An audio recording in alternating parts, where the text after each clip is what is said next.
चलो बेटा, तो ज्योग्राफी में एक क्लास हो चुका था और इसमें हम लोग क्या पढ़ रहे थे, रिसोर्सेज, है ना। हम कुछ बात शायद किए थे डेवलपमेंट के ऊपर भी, ठीक है।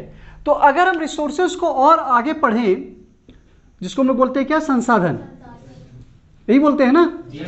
तो रिसोर्सेज को बेटा, रिसोर्सेज तो सब कुछ है, रिसोर्सेज तो बहुत कुछ है ना। अब संसाधन तो है ही, संसाधन के बिना हम जीवित रह सकते हैं, जिंदा रह सकते हैं? बिल्कुल नहीं। हमको जिंदा रहने के लिए संसाधन चाहिए। और इस धरती पर जो सबसे इंपॉर्टेंट रिसोर्सेज है वो कौन है? वाह, सबसे जरूरी रिसोर्सेज जिसको बोलते हैं वो है ह्यूमन बीइंग, इंसान। कौन है? Human being. बोला जाता है कि अगर ह्यूमन बीइंग ना हो तो रिसोर्सेज किसी काम का नहीं है। किसी देश को आगे बढ़ाने में अगर कोई है तो वो है उस देश के लोग। समझ में आ रही है बात? तो ह्यूमन बीइंग, उसमें रिसोर्सेज का और भी कई सारे फैक्टर हैं। जैसे अगर हम बात करें अफ्रीका की, किसकी बात करें बेटा? अफ्रीका की। एक बात कर रहे हैं जापान की। अफ्रीका बहुत बड़ा कॉन्टिनेंट है, ठीक है, लेकिन डेवलप्ड नहीं है। जापान छोटा है लेकिन बहुत डेवलप्ड है। रिसोर्सेज यहाँ भरपूर है अफ्रीका में, फिर भी डेवलप्ड नहीं है। लेकिन जापान में रिसोर्सेज की कमी है, बाढ़ आते रहते हैं, तूफानें आती रहती हैं, सुनामी आता रहता है, फिर भी ये डेवलप्ड है। 2 परमाणु बम झेल चुका है ये, उसके बावजूद ये डेवलप्ड है। क्यों? इसका एकमात्र कारण है कि यहां के लोग बेटा डेवलप्ड नहीं है। जापान के लोग डेवलप्ड हैं। समझ में आ रही है ना? जापान के लोग उठते हैं तो काम पर ध्यान देते हैं। भारत का लोग उठता है तो पहले बोलता है नाश्ता कहां मिलेगा। नहीं, आप लोग उठते हैं तो सोचते हैं कि आज उठे हैं ना, सबसे पहले वो वर्कआउट कर लेते हैं। पहले को वर्कआउट कर लेते हैं, उसके बाद खाना खाएंगे।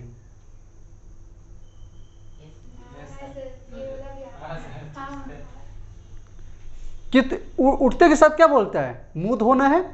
और मुंह धोते के साथ बहुत लोगों का आदत होगा, जैसे ही ब्रश गया, मम्मी। बहुत लोगों का आदत है, बहुत स्टूडेंटों का आदत है, मुंह धोते के साथ उसको नाश्ता चाहिए, नहीं तो हंगामा खड़ा हो जाएगा। तो चीज है, यहां पे चीजों को समझना पड़ेगा। हम ये नहीं कह रहे कि आपको नाश्ता नहीं करना चाहिए, हम आपको समझाने की कोशिश कर रहे हैं। तो ये इतना बड़ा एरिया है, ज्यादा डेवलप्ड नहीं है। जापान बहुत छोटा है, फिर भी डेवलप्ड है। कारण क्या है? कारण क्या? रिसोर्सेज की कमी है। रिसोर्सेज की कमी तो यहाँ, रिसोर्सेज तो यहाँ भरा पड़ा है, रिसोर्सेज की कमी तो यहाँ है, लेकिन फिर भी डेवलप्ड है। कारण वहां के ह्यूमन बीइंग, वहां के लोग। समझ में आ रही है ना बात? ये बात हम बताए ना आप लोग को। तो ये बहुत जरूरी चीज है। तो जो ह्यूमन बीइंग है वो मेन रिसोर्सेज है। क्यों? क्योंकि अगर वो पढ़ेंगे तो उनको मालूम चलेगा। और उसमें भी क्या इंपॉर्टेंट है, ह्यूमन कैसे एक अच्छा रिसोर्सेज बन सकता है देश के लिए, उनको पढ़ना होगा। Education, education. अंबेडकर की एक बहुत अच्छी बात हमेशा याद रखनी चाहिए, बहुत अच्छी बात, कि बेटा एजुकेशन एक ऐसा हथियार है जिससे तुम पूरी दुनिया बदल सकते हो। इतना शानदार बात उन्होंने कही है कि आप कल्पना नहीं कर सकते। उस समय में उन्होंने एजुकेशन लिया जिस समय में छुआछूत वाला बीमारी चल रहा था। हालांकि उसका कुछ परसेंटेज आज भी है, लेकिन उस समय में एक बीमारी था। बीमारी मतलब समझते हैं ना?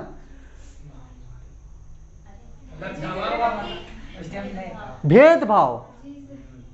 और उस समय उन्होंने पढ़ाई किया। और आज अगर उनका नाम लिया जाता है तो मात्र एक कारण है कि उन्होंने पढ़ा था। क्या उस समय और कोई एसटी कैटेगरी में नहीं थे? थे। दलित में नहीं थे? थे। लेकिन उनका नाम हम लोग नहीं लेते हैं। तकलीफें तो सबको थी, लेकिन उन्होंने तकलीफ के बावजूद उन्होंने आगे बढ़ना नहीं छोड़ा।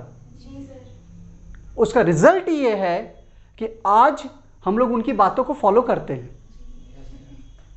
तो एजुकेशन बहुत बड़ी पावरफुल चीज है बेटा, इसीलिए नंबर के लिए कभी मत पढ़ना। आप आराम से पढ़ो, किताबें जो सिखाना चाह रही है उसको सीखो। नंबर 2 नंबर कम आ जाएगा, कोई दिक्कत नहीं। 80 में 78 आ गया, ठीक है। जिसको 80 आया उसको मुबारकबाद दे दो, बोलो खर्चा उर्चा करेगा। हाँ ज्यादा लाया है ना भाई, ज्यादा लाया है, बोलो खर्चा करो, समोसा खिलाओ, तू ज्यादा लाया है, टॉप किया है क्लास में, खर्चा कर, खा लो, उससे फायदा में रहेगा। 2 नंबर कम आ जाए, 80 के चक्कर में याद करने से अच्छा है कि 78 समझ कर आए। जी सर।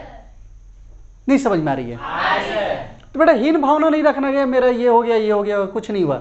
मेन है कॉन्सेप्ट, जो किताबें आपको सिखाना चाह रही है उसको सीखने का है। जी सर। तो चलो अब आते हैं पॉइंट पर। अब रिसोर्सेज, रिसोर्सेज को कैटेगरी में डिवाइड किया गया है। कैसे कैसे कैटेगरी में डिवाइड किया गया है? एक जो कैटेगरी में डिवाइड किया गया है वो है ओरिजिन के बेसिस पर, उत्पत्ति के आधार पर, जिसको क्या बोलते हैं? उत्पत्ति के आधार पर, ओरिजिन के बेसिस पर। अगर कोई जन्म लिया तो एक रिसोर्सेज के रूप में जन्म लेगा ना। पहली बार कोई अगर जन्म लिया होगा तो रिसोर्सेज के रूप में जन्म लिया होगा। एक इंसान जन्म लिया, वो भी तो एक रिसोर्सेज है। एक मछली जन्म लिया, वो भी तो एक रिसोर्सेज है कि नहीं है? एक प्लांट जन्म ले लिया, वो भी तो एक रिसोर्सेज है। हवा आ गई वायुमंडल में, वो भी तो हमारे लिए रिसोर्सेज है। अगर ऑक्सीजन रिसोर्सेज नहीं है उसको तो हम यूज करते हैं, वो रिसोर्सेज नहीं है, बिल्कुल है। उसके बिना हम रह सकते हैं? नहीं रह सकते हैं।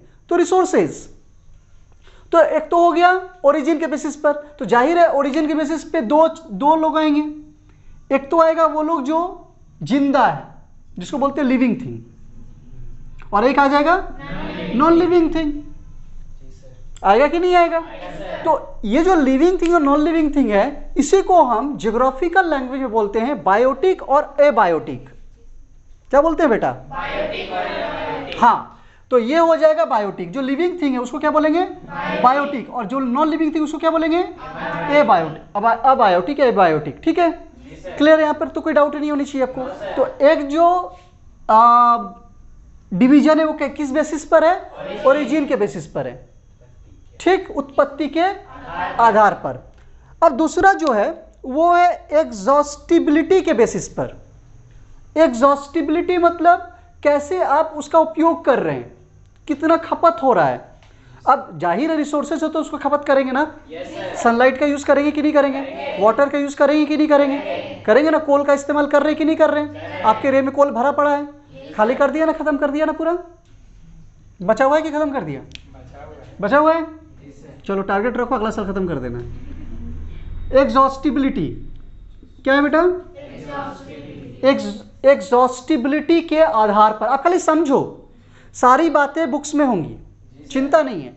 एग्जॉस्टिबिलिटी के बेसिस पर। अभी एग्जॉस्टिबिलिटी के बेसिस पर तो दो चीजें आएंगी। एक वो जिसको हम जितना भी खत्म करें, जितना भी यूज करें, जितना भी खर्चा करें, वो खत्म ही नहीं होगा। और एक वो जिसको हम अगर खर्च करें तो संभल के करना पड़ेगा कि दोबारा मिलने वाला नहीं है। तो उस कैटेगरी में क्या आ जाएगा? एक आ जाएगा रिन्यूएबल, आएगा कि नहीं आएगा? और दूसरा क्या आ जाएगा? आएगा कि नहीं आएगा? तो दो कैटेगरी हो गया। एक हो गया ओरिजिन के बेसिस पर और एक हो गया एग्जॉस्टिबिलिटी के बेसिस पर, ठीक। तीसरा जो कैटेगरी आएगा बेटा, तीसरा आ जाएगा, कहाँ लिखे हम?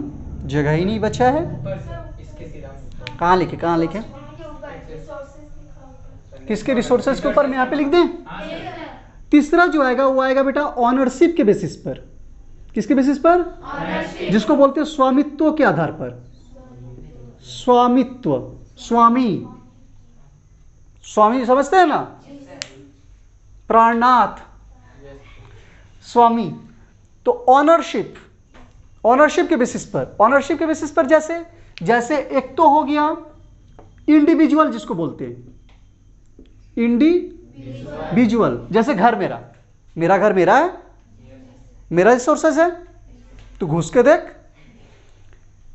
इंडिविजुअल वो आपका रिसोर्सेज है ना। तो एक हो गया इंडिविजुअल, सबका अपना अपना होगा, किसी का अपना कार होगा, तो उसके लिए रिसोर्सेज है कि नहीं है? लेकिन वो रिसोर्सेज किसका है? उसका खुद का है। कोई उसका इस्तेमाल कैसे करेगा? परमिशन लेना पड़ेगा? नहीं। हाँ, तो एक हो गया इंडिविजुअल, दूसरा क्या हो गया?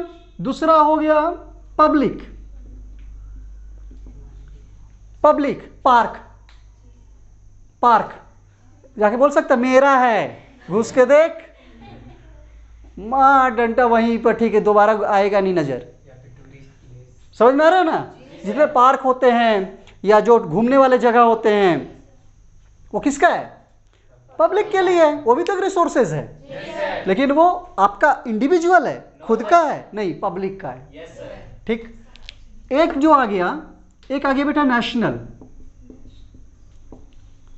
नेशनल, नेशनल मतलब वो राष्ट्र का है, देश का है ना? जैसे खनिज वगैरह हो गया। अब यहां पर कोई खनिज निकल जाए तो किसका होगा? जैसे मान लो ये आपका घर है, ठीक है, ये हमारा कैंपस है, और इसके नीचे निकल जाए पेट्रोल, तो हम क्या बोलेंगे? निकाल लो, अब कल से बेचना शुरू, निकाल करके और कल रोड पे ले जा करके बेचना शुरू। अब 20 रुपये लीटर, 20 रुपये लीटर होगा ऐसा? नहीं, क्योंकि वो किसका है? नेशनल का है। वो किसका रिसोर्सेज है? नेशनल का, राष्ट्र का रिसोर्सेज है। समझ में आ रही है? उस पर राष्ट्र का अधिकार है। और 4th नंबर पे आ गया बेटा इंटरनेशनल। इंटरनेशनल का मतलब हो गया कि वो राष्ट्र का है ही नहीं, वो अंतर्राष्ट्रीय मुद्दा है। अब वो कैसे है ये हम आपको डिटेल्स में बताएंगे बाद में, लेकिन ये क्लासिफिकेशन आपको समझ में आ रहा है? पहला क्लासिफिकेशन क्या है? ऑनरशिप। ठीक, ऑनरशिप में क्या किया जाएगा? बायोटिक और गलत बोल रहे हैं हम, और आप भी सुर में सुर मिला रहे हैं। ओरिजिन बोले थे कि ऑनरशिप बोले थे? पक्का? ठीक, हम कभी कहीं ना खो जाते हैं कहीं पर। तो ओरिजिन के बेसिस पर, ओरिजिन में क्या आएगा? बायोटिक और, ठीक है। दूसरे नंबर पर क्या आएगा? एग्जॉस्टिबिलिटी, उसमें क्या आएगा? रिन्यूएबल और नॉन रिन्यूएबल। तीसरा क्या आएगा? ऑनरशिप, उसमें क्या आएगा? Individual, public, national, international. Clear हो गई बेटा? बढ़ते कोई डाउट है? लिख लो इसको।